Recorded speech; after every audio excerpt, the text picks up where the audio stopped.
Halo semuanya, perkenalkan nama saya Rika Cynthia dari kelas 1A. Di sini saya akan menjelaskan tentang High Performance Liquid Chromatography. Disimak ya. HPLC merupakan alat yang digunakan untuk suatu metode pemisahan molekul dengan media cair yang diberikan tekanan tinggi. Namun HPLC hanya bisa menggunakan sampel yang tidak mudah menguap, contohnya seperti urin. Pada HPLC terdapat dua fase, yaitu fase diam dan fase gerak. Fase diam pada HPLC berupa media padat yang berinteraksi dengan campuran yang sedang dipisahkan. Fase diam juga terbagi menjadi dua, yaitu ada polar dan non-polar. Fase polar disebut juga fase normal, contohnya seperti silika gel dan aluminina. Yang kedua di sini ada non-polar, disebut juga dengan fase reverse. Contohnya seperti ODS silika gel dan octadecyl. Yang kedua ada fase gerak pada HPLC, berupa pelarut yang digunakan untuk membawa sampel melalui fase diam. Fase gerak juga disebut sebagai eluent. Nah, di fase gerak juga terdapat dua macam nih teman-teman, seperti fase diam yang di atas. Yang pertama ada normal chromatografi, disebut juga fase non-polar, contohnya seperti heksana dan isopropanol. Yang kedua ada reverse phase chromatography, disebut juga fase polar. Contohnya seperti metanol dan asetonitrat. Ketika kita menggunakan fase diam pada pemeriksaan HPLC, maka kita harus menggunakan fase gerak yang non-polar. Dalam HPLC tidak bisa digunakan fase yang sama dalam pemeriksaan. Selanjutnya di sini ada istilah-istilah dalam HPLC. Yang pertama ada elusi. Elusi adalah proses pemisahan yang terjadi mengalirkan eluen melalui fase diam. Elusi juga dibagi menjadi dua macam. Yang pertama ada elusi isokratik dan yang kedua ada elusi gradien. Elusi isokratik menggunakan satu jenis pelarut. Maksudnya itu satu jenis komposisi yang sama. Misalkan pada pemeriksaan pertama kita menggunakan metanol dan asetonitrat dengan perbandingan 1:1. Dan yang kedua elusi gradien. Elusi gradien menggunakan lebih dari satu pelarut dengan komposisi yang bervariasi. Contohnya, pada perbandingan awal kita menggunakan metanol dan asetonitrat dengan perbandingan 1:1. Kemudian 10 menit berikutnya menjadi 1:2. Kedua elusi ini hanya berbeda pada komposisi pelarut dan perbandingan.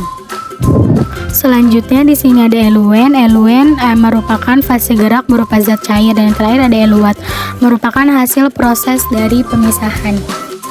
Selanjutnya ada fungsi HPLC. Yang pertama ada analisis obat, yang kedua adalah untuk isolasi atau pemurnian, yang ketiga adalah pemurnian air, yang keempat adalah pemisahan anion dan kation, contohnya pemisahan antara karbohidrat dan protein. Yang terakhir adalah analisis pelarut dalam analisis lingkungan. Selanjutnya ada waktu retensi. Waktu retensi adalah waktu yang dibutuhkan suatu zat mulai dari injeksi sampai terdeteksi oleh detektor.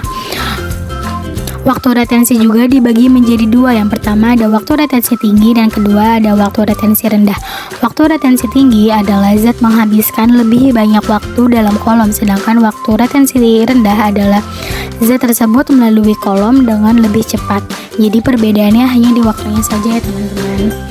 Selanjutnya ada macam-macam detektor pada HPLC. Yang pertama ada detektor HPLC UV.